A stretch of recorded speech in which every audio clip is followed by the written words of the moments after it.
Good morning, everybody. Welcome to your second week of Math Wake Up. This week we'll be working on rounding.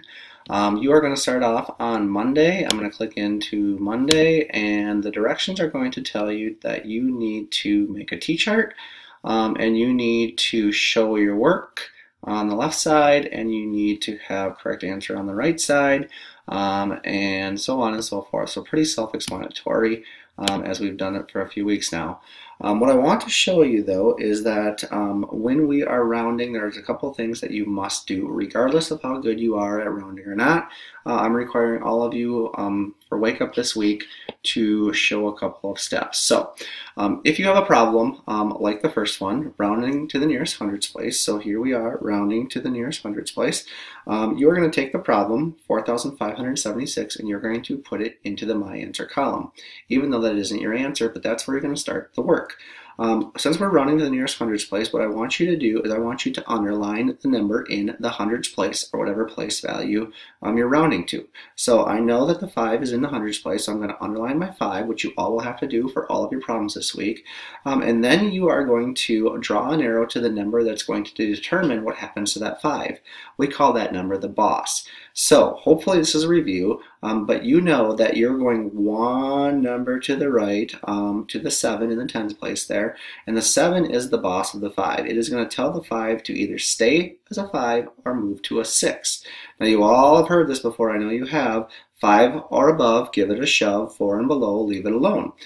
Since the 5 in the hundreds place is listening to what the 7 in the tens place is telling it to do, 5 and above, give it a shove. We are going to give the 5 a shove to a 6. So we're going to rewrite our answer as 4,600 because the 7, the next number to the right, has told the 5 it needs to go up one spot to a 6.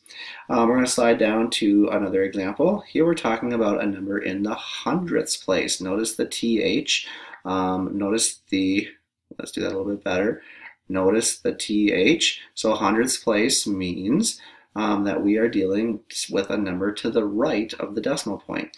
So we're going to find the hundreds place. We know that this is ones, this is the 7 is the tenths, the 6th is the hundreds place. We're going to underline the 6 because it's in the hundreds place, and we're going to look to the next number to the right, which is a 4. So we're going to draw an arrow to the 4, which is the boss, and we're going to decide what to do with 3 and 7,642 ten-thousandths. So again, we underline the 6, the number in the hundredths place.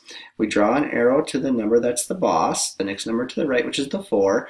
The 4 tells us that the 6 is going to stay a 6 because 4 and below, leave it alone. So we're going to rewrite we're going to write our answer as 3 and 76 hundredths. But to avoid confusion, the 4 and the 2 don't really just go away. We can just turn them into a 0 and a 0. So we got 3 and 7,600 ten-thousandths. Okay, so you can add those two zeros. It's probably a good idea to add them as the 4 and the 2 are just rounded to the 0 and the 0.